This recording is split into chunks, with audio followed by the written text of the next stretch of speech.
बेमिसाल इस्तकबाल था जी। मैं तो यकीनन मेरे लिए बड़ा अचंभा था एक तरह, क्योंकि ऐसा शानदार इस्तकबाल बड़ा रेयर होता है। लोगों ने बड़ा प्यार मोहब्बत और शाहिद साहब ने बहुत दोस्तों को इनवाइट किया हुआ था, और जिस जोशो खरोश से दोस्तों ने इस्तकबाल किया, बच्चों ने फूल फेंके, यकीनन बड़ा इनकरेजिंग साइन है।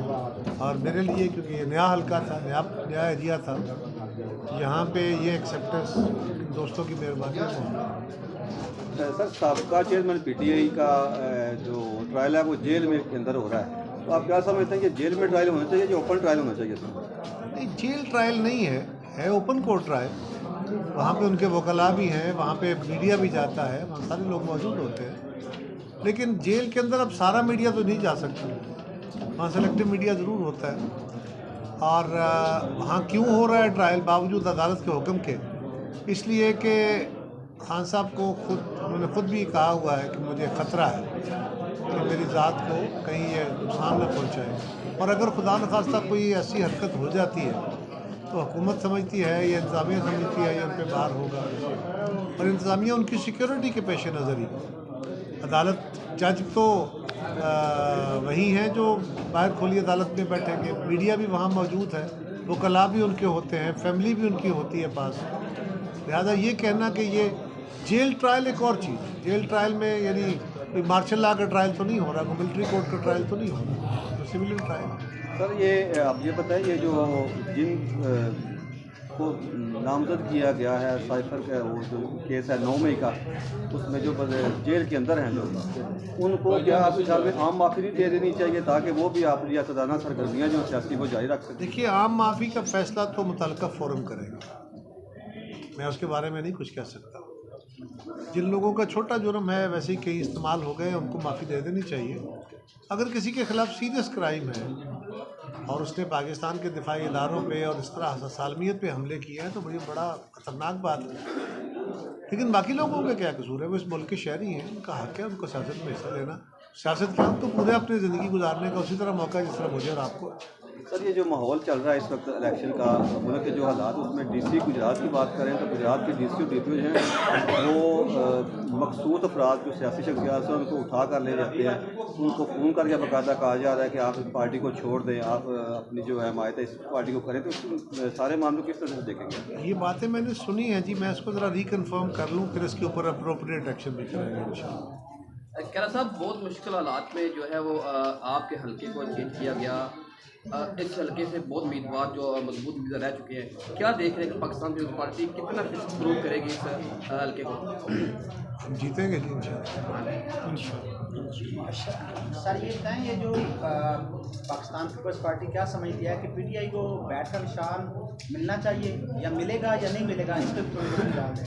हम तो ये कह रहे हैं जी कि तमाम जमातों को लीगल फॉर्मेलिटीज़ पूरी करनी चाहिए। पीटीआई ने उनको मौका दिया था, इलेक्शन कमीशन ने फिर मौका दिया है, तो जो लीगल रिक्वायरमेंट है वो तो पूरी करनी चाहिए। अगर उन्होंने ख़ुद अपने एब्सकॉन्डर्स को जो मफरूर हैं उन लोगों को अपने अहदेदार बना दिया है जो कि इलेक्शन में हिस्सा नहीं ले सकते, तो ऐसे लोगों के बाद क्या किया जा सकता है? लेकिन जहाँ तक बाकी जमात का ताल्लुक है या जमातों का ताल्लुक है, सब जमातों को हिस्सा लेना चाहिए। मैंने तो वहाँ भी कहा।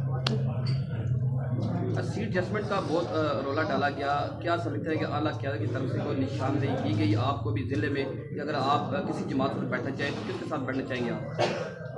हमारी तरफ से तो सीट एडजस्टमेंट का कोई शोर नहीं है। ये मुस्लिम लीग जो अपने आप को बड़ा मजबूत कह रही है वो क्लेम कर रहे हैं, वो पीटीआई से भी कर रहे हैं, अपने वो काफ लीग से भी सीट एडजस्टमेंट कर रहे हैं, वो आईपीपी से भी कर रहे हैं, वो एमकेएम से भी कर रहे हैं, और वो बाप पार्टी से भी कर रहे हैं, वो पगाड़ा साहब से भी पता नहीं कुछ दसियों जमातों से सीट एडजस्टमेंट है, फिर भी दावा है कि हम बड़े मजबूत हैं।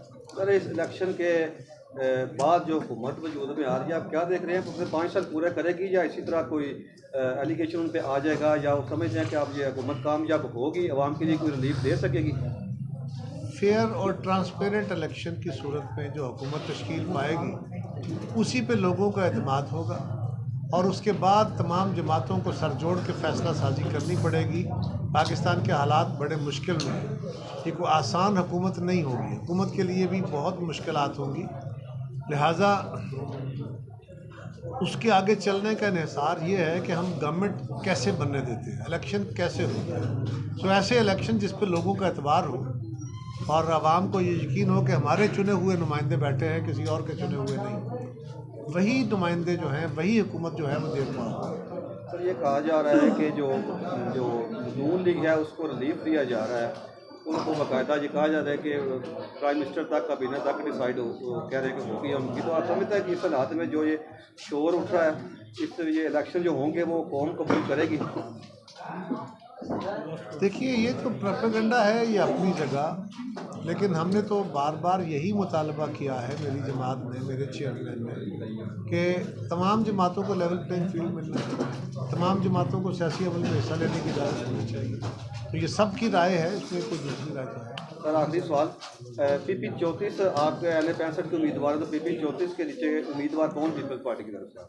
वो फाइनल कर रहे हैं, इंशाल्लाह बताएंगे आपको। मैं सवाल का जवाब अगे दे दी है तो यारा साहब मैं मशावरत यारा साहब इसलिए जो हमारी इंतज़ामिया है इसकी तरफ से बड़ा जो है वो जो कारकुन है या पाकिस्तान पीपल्स पार्टी हो गई, PTI हो गई, दिग्गज जमातों के जो कारकुन उनको जो है वो तंग किया जा रहा है कि काफ लीग में आप शामिल हो जाए। तो इस बात में कोई हकीकत है, इस ताकत है, या आपके भी कारकुनों को कहा जा रहा है? मेरे कारकुनों को अगर कहा गया तो मैं देख लूँगा।